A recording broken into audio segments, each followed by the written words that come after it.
अब क्योंकि फैट्स की बात की मैंने, तो हम साथ साथ में फैट्स के मेटाबॉलिज्म का भी स्टडी करेंगे और सबसे पहले करेंगे फैट्स क्या होते हैं, फैट्स या लिपिड्स।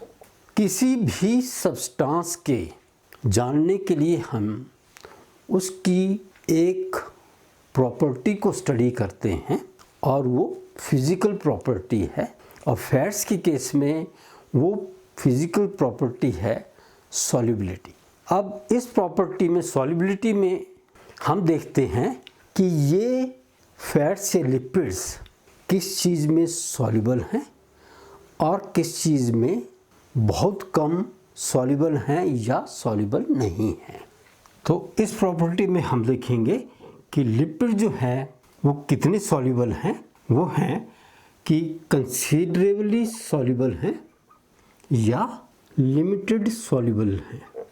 तो सॉल्युबिलिटी फैट्स या लिपिड्स की कितनी है, उस सॉल्वेंट में कंसीडरेबली सॉल्युबल हैं या लिमिटेड सॉल्युबल हैं।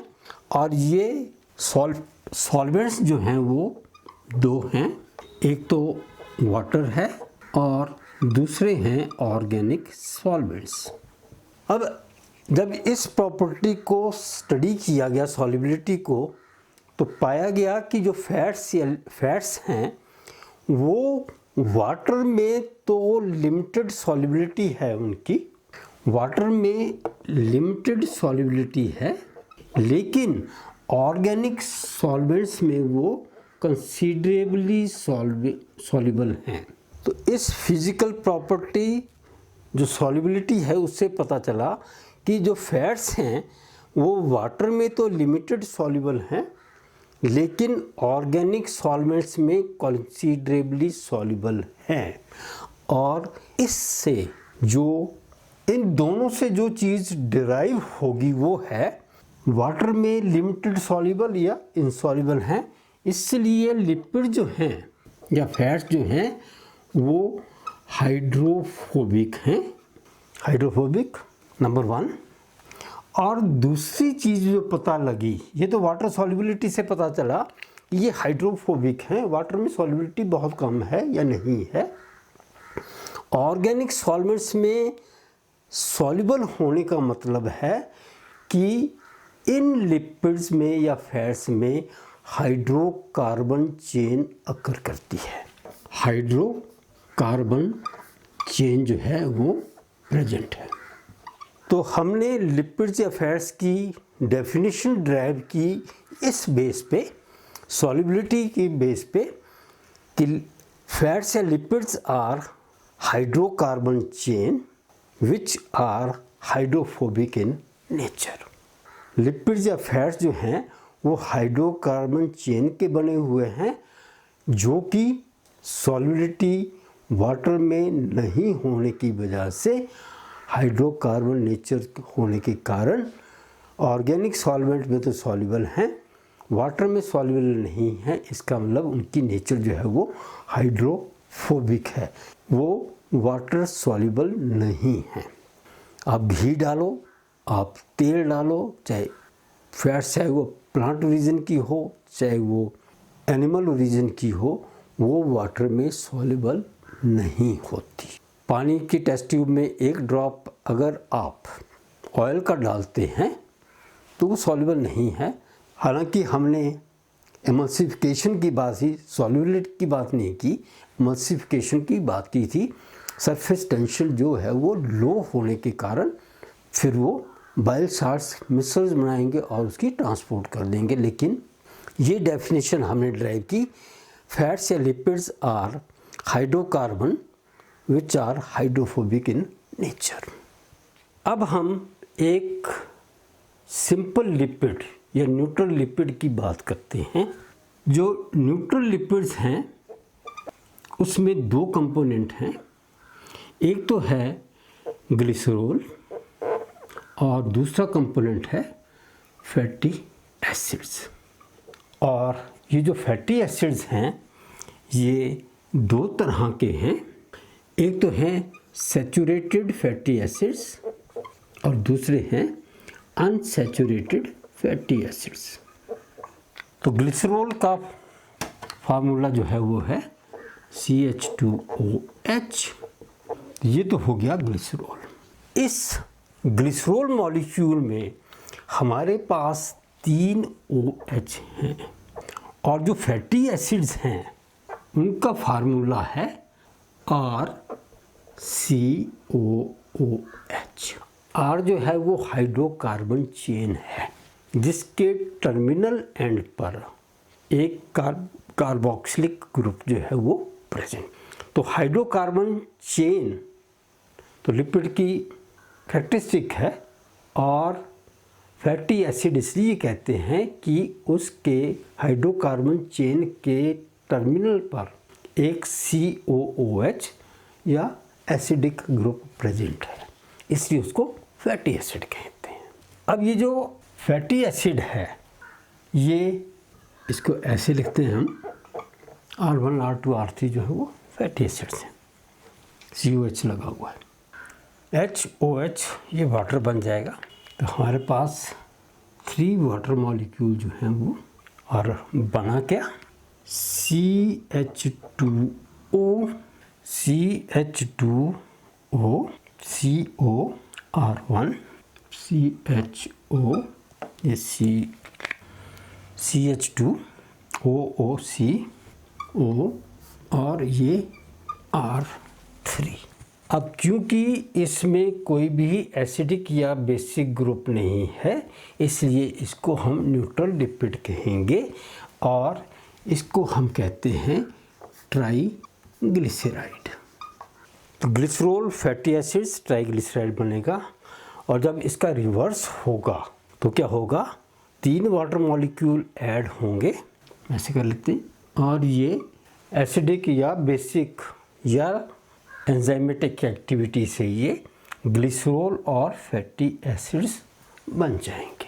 तो ट्राइग्लिसराइड का जब भी एसिडिक या एल्केलाइन या एंजाइमेटिक लाइसिस होगी तो ये ट्राइग्लिसराइड जो है ग्लिसरॉल मॉलिक्यूल में और फैटी एसिड्स में, 3 फैटी एसिड्स में, क्योंकि ट्राई की बात की है हमने, तो 3 फैटी एसिड जो हैं वो में कन्वर्ट हो जाएगा। R1 R2 R3 जो हैं वो सिमिलर फैटी एसिड्स भी हो सकते हैं, अलग अलग फैटी एसिड्स भी हो सकते हैं। तो ये तो हो गया। अब हम बात करेंगे फैटी एसिड्स की। Fatty acids general formula RCOOH। तो पहले हम लेते हैं सैचुरेटेड फैटी एसिड्स की बात करते हैं। सैचुरेटेड फैटी एसिड R जो है वो हाइड्रोकार्बन चेन है, तो अगर R जो है वो एक हो और उसके साथ COH लगा हो तो R जो है वो CH3 होगा और दूसरा COH जो है वो, तो ये तो एसिटिक एसिड बन गया। इसीलिए जब एसिटिक एसिड जो है वो वाटर सॉल्युबल है, हम जब लैब्स में केमिस्ट्री में जाते हैं या लाइफ साइंसेज में, बॉटनी, जूलॉजी में एंजाइमेटिक रिएक्शन देखते हैं तो उसमें एसिटिक एसिड जो है डाइल्यूट एसिटिक एसिड का यूज़ किया जाता है। डाइल्यूट एसिटिक एसिड का मतलब है कि एक पर्टिकुलर कंसंट्रेशन जो है एसिटिक एसिड की उसमें वाटर ऐड हुआ है, इसलिए वो डाइल्यूट हो गया। और क्योंकि एसिटिक एसिड जो है वो वाटर सॉल्युबल है, उसके बाद अगर हम और हाइड्रोकार्बन चेन को लंबा करेंगे तो ये चेन जो है वो एक पर्टिकुलर लिमिट तक वाटर में सॉल्युबिलिटी शो करेगी और उसके बाद वो वाटर सॉल्युबिलिटी जो है वो डिक्रीज़ कर जाएगी। तो R को CH3 मानने से तो वो तो एसिटिक एसिड बन गया, वो तो वाटर सॉल्युबल है, लेकिन जैसे ही हम इसमें R CH3 CH2 CH2 COH ऐसे ऐड करते जाएंगे तो वाटर सॉल्युबिलिटी जो है वो कम होती जाएगी और उसके बाद वो इनसॉल्युबल हो जाएंगे। इसीलिए जब मैंने सॉल्युबिलिटी के बारे में लिखा था, जब बताया था, तो मैंने कहा था फैट्स या लिपिड जो हैं वो पानी में लिमिटेड सॉल्युबिलिटी शो करते हैं और ऑर्गेनिक सॉल्वेंट्स में कंसीडरेबल सॉल्युबिलिटी शो करते हैं। तो लिमिटेड सॉल्युबिलिटी का मतलब ये है कि अगर हम R को CH3 मान लें तो वो सॉल्युबल है, लेकिन जैसे जैसे इसकी हाइड्रोकार्बन चेन बढ़ती जाएगी तो उसकी सॉल्युबिलिटी जो है वो कम होती जाएगी और फिर फाइनली वो इनसॉल्युबल हो जाएंगे। तो लिमिटेड सॉल्युबिलिटी है। दूसरी तरफ क्योंकि हाइड्रोकार्बन चेन जो है वो ऑर्गेनिक सॉल्वेंट्स में सॉल्युबल है, कंसीडरेबल सॉल्युबिलिटी है, लेकिन एसिटिक एसिड जो है वो वाटर सॉल्युबल है। इसलिए मैंने आपको डेफिनेशन में बताया था कि इसकी सॉल्युबिलिटी ऑर्गेनिक सॉल्वेंट्स में कंसीडरेबल है, काफ़ी हद तक है। नीचे वालों में नहीं होगी, ऊपर वालों में होगी। तो ये डेफिनेशन क्लियर हो जानी चाहिए आपको। तो अब जैसे जैसे ये CH3 वाला जो है ये इंक्रीज़ करता जाएगा तो CH3, CH2, CH2 और ये COH। तो सबसे पहले हमें जो फैटी एसिड मिलता है जिसकी वाटर में सॉल्युबिलिटी जो है वो तकरीबन नहीं के है, वो है जिसमें CH3 के साथ 10 CH2s लगे हैं और COOH है। इस फैटी एसिड का नाम है lauric acid.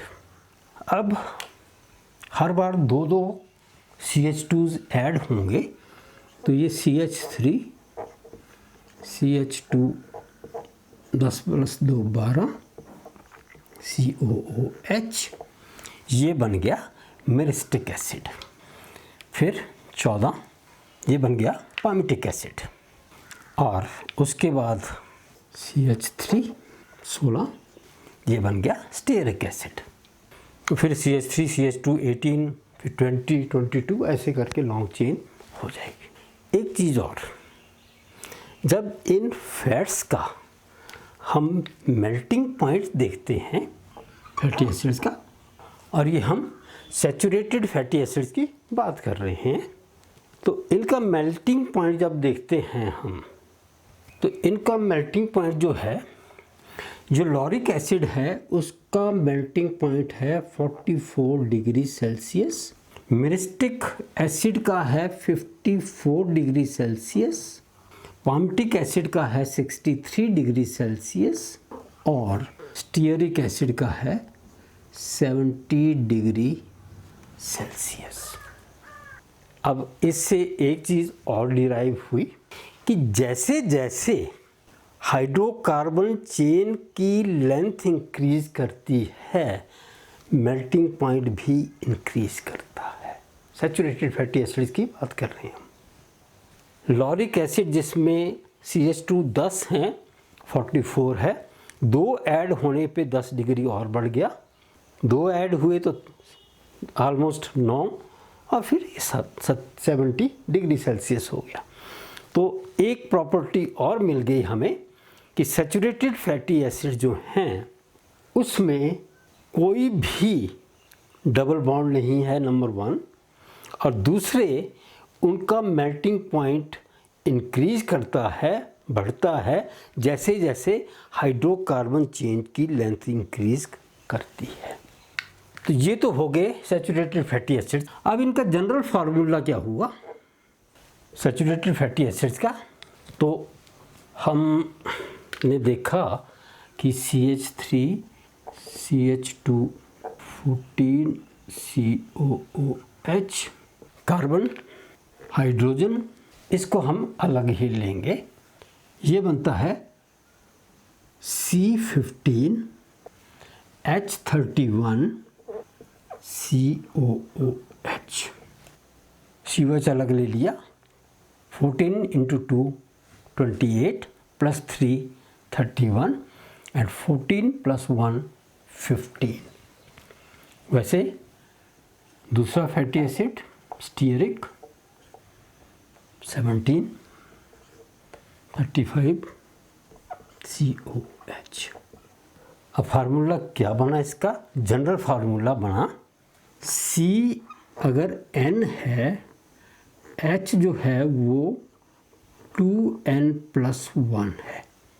CN H 2N+1 and COH।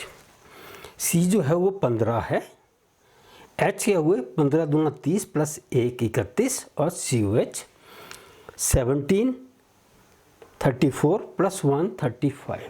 तो ये जनरल फार्मूला बना सैचुरेटेड फैटी एसिड का CN H 2N+1 and COOH।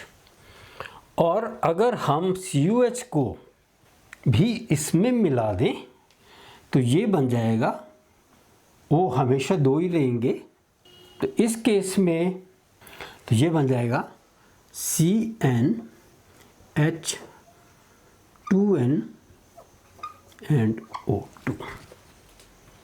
जब हम इंडिविजुअल एटम की बात करते हैं तो 15 और 1 16, 31 और 1 32 O2, 17 और 1 18, 35 और 1 36 और O2।